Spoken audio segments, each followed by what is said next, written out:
నమస్కారం. ఈ విశ్లేషణకు స్వాగతం. ఈరోజు మనం ఒక చాలా లోతైన తాత్విక భావన గురించి మాట్లాడుకుందాం. అదేంటంటే, ఈ మొత్తం విశ్వమే ఒక మహాశక్తి స్వరూపం అనే అద్భుతమైన ఆలోచన. పదండి, ఈ ఆలోచనలో కాస్త లోతుగా వెళ్దాం. ఇక్కడ దైవం అంటే ఎక్కడో ఆకాశంలో కూర్చుని మనల్ని గమనించే ఒక శక్తి కాదు. ఈ సృష్టిలో ఉన్న ప్రతి అణువులో, మనలో, మన చుట్టూ ఉన్న ప్రతి దాంట్లో కలిసిపోయిన ఒక చైతన్యం. ఆ శక్తివంతమైన భావనేంటో ఇప్పుడు చూద్దాం. ఈ మొత్తం కాన్సెప్టుకు పునాది సర్వస్వరూప అనే మాటలో ఉంది. సింపుల్గా చెప్పాలంటే, ఆ దివ్యశక్తి అన్ని రూపాల్లో, అన్ని చోట్ల ఉంది అని అర్థం. అంటే జస్ట్ ఎక్కడో ఒకచోట ఉండటం కాదు, అసలు ఏదైనా ఒకటి ఉంది అని ఎగ్జిస్ట్ అవ్వడానికి కారణమైన ఆ ఫండమెంటల్ పవరే ఆ దైవం అన్నమాట. ఉనికికే ఊపిరిపోసే శక్తి.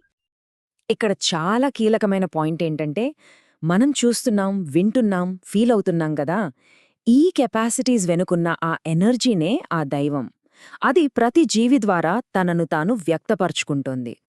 దీన్నే అభిన్న కాలే అంటారు. అంటే కాలంతో విడదీయలేని స్థితి.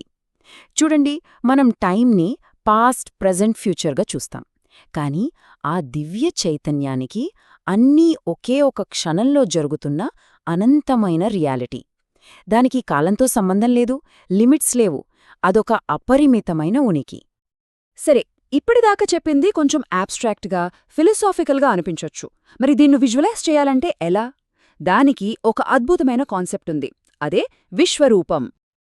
ఒక్కసారి ఇమాజిన్ చేసుకోండి, ఈ మొత్తం యూనివర్స్, ప్రతి నక్షత్రం, ప్రతి గ్రహం, ప్రతి గెలాక్సీ, ఇవన్నీ కలిసి ఒకే ఒక్క కాన్షియస్ బీయింగ్ యొక్క శరీరంలో భాగాలనుకోండి. అదే విశ్వరూపం. ఆ మహాస్వరూపంలో ఒక్క సూర్యుడు కాదు, అసంఖ్యాకం అంటే కౌంట్లెస్ సన్స్, లెక్కలేనన్ని సూర్యులు ఒకేసారి ప్రకాశిస్తున్నారు. ఒక్క క్షణం ఆ విజువల్ని ఊహించుకోండి, ఎంత అద్భుతంగా ఉంటుందో. అలాగే అసంఖ్యాకమైన చంద్రులు, ప్రతి ఒక్కటి ఆ దివ్య శరీరానికి ఒక మెరుస్తున్న ఆభరణంలాగా ఉందన్నమాట. ఇక ఈ పాయింట్ అయితే ఆ విశ్వరూపం యొక్క స్కేల్ని మనకు అద్భుతంగా చూపిస్తోంది.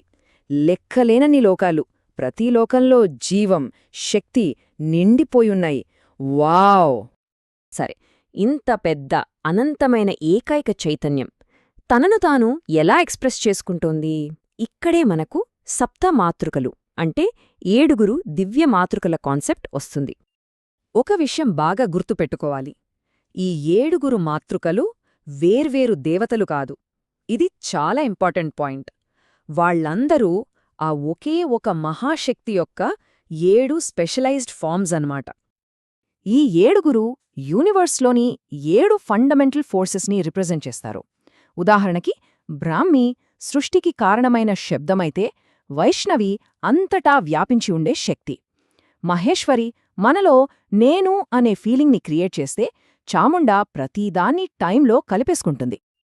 సరే, ఈ శక్తులు మన రియాలిటీని ఎలా షేప్ చేస్తున్నాయో అర్థం చేసుకోవడానికి రండి వాటిలో కొన్నింటిని కొంచెం క్లోజర్గా చూద్దాం. బ్రాహ్మీ అంటే శబ్దశక్తి. ఇప్పుడు సైన్స్ బిగ్ బ్యాంగ్ అంటోంది కదా, సృష్టి ఒక మహా విస్ఫోటనంతో మొదలైందని. ఆ మొదటి శబ్దం, ఆ మొదటి వైబ్రేషనే బ్రాహ్మీ. ఆ సౌండ్ నుంచే లాంగ్వేజ్, నాలెడ్జ్, ఈ మొత్తం క్రియేషన్ పుట్టాయి. అందుకే అంటారు, శబ్దమనే జ్యోతి లేకపోతే 3 లోకాలు అంధకారంలో మునిగిపోతాయి అని. దీని అర్థం చాలా డీప్. సౌండ్ అంటే లాంగ్వేజ్, కమ్యూనికేషన్ లేకపోతే మన మధ్య నాలెడ్జ్, మీనింగ్ అనేవే ఉండవు, అంతా చీకటే. ఇది చాలా ఇంట్రెస్టింగ్ క్వశ్చన్ కదా. అంతా ఒకే కాన్షియస్నెస్ అయితే మనలో ప్రతి ఒక్కరికి నేను అనే సెపరేట్ ఫీలింగ్ ఎందుకొస్తుంది? ఈ నేను, నువ్వు అనే తేడా ఎక్కడ్నుంచొచ్చింది? దీనికి సమాధానం మరో మాతృక యొక్క శక్తిలో ఉంది. ఇక్కడే మహేశ్వరి శక్తి పనిచేస్తుంది. ఆమెను మరుగుపరిచే శక్తి అంటారు. ఆమెం చేస్తుందంటే, ఒకే మహాచైతన్యం మీద ఒక వీల్, ఒక తెరలా పనిచేసి ప్రతి జీవి తనను తాను ఒక స్పెషల్, సెపరేట్ నేనుగా ఫీల్ అయ్యేలా చేస్తుంది. ఈ వేర్పాటు భావన అనే ఇల్యూజన్ వల్లే మనం పర్సనల్ ఎక్స్పీరియన్సెస్ని పొందగలుగుతున్నాం. ఈ లైఫ్ అనే డ్రామా సాధ్యమవుతోంది. దీన్ని అర్థం చేసుకోవడానికి ఒక క్లాసిక్ ఎగ్జాంపుల్ ఉంది. ఆకాశంలో సూర్యుడు ఒక్కడే ఉంటాడు, కరెక్టా? కాని మనం కింద 10 నీటి కుండలు పెట్టామనుకోండి, మనకు 10 వేరువేరు సూర్యుడి ప్రతిబింబాలు కనిపిస్తాయి.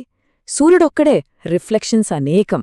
సేమ్ అలాగే యూనివర్సల్ కాన్షియస్నెస్ ఒక్కటే అయినా ప్రతి జీవులోనూ అది ఒక యూనిక్ రిఫ్లెక్షన్లా కనిపిస్తుంది. ఓకే, ఇంత పెద్ద పెద్ద కాస్మిక్ ఐడియాస్ గురించి మాట్లాడుకున్నాం కదా, సో వాట్? దీన్నుంచి మనం తెలుసుకోవాల్సిన అసలు పాయింట్ ఏంటి? మన పర్సనల్ లైఫ్కి దీనికి సంబంధం ఏమైనా ఉందా? అదే అసలైన విషయం. ఈ దివ్యశక్తులు, ఈ సప్తమాతృకలు ఎక్కడో ఆకాశంలో లేరు, మన లోపలే ఉన్నారు. చూడండి, మనం మాట్లాడే మాట వెనుక ఉన్నది బ్రాహ్మీ శక్తి. మనకి నేను అనే స్పృహ కలగజేస్తున్నది మహేశ్వరి శక్తి. మనల్ని బ్రతికిస్తున్న లైఫ్ ఫోర్స్ వారాహి. ఇవన్నీ మనలో రోజూ పనిచేస్తున్న కాస్మిక్ ఎనర్జీస్. అయితే ముగించే ముందు ఒక్కసారి ఈ ప్రశ్నతో మిమ్మల్ని వదిలేస్తాను.